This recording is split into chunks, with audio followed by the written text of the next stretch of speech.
Hoàng đăng sẽ linh phú ca hoàng pa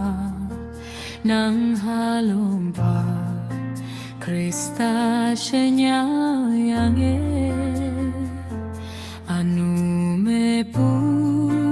kata nyu halanin atah pawang nang menyong puwei O Jesu nang yayang angan wonge hang shin mei pu a yin jing e she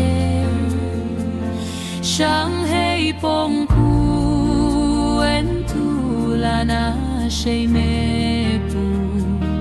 in tâm pu Jesu nang menyong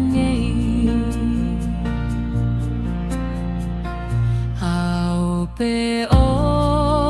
akim yenang pukawang pa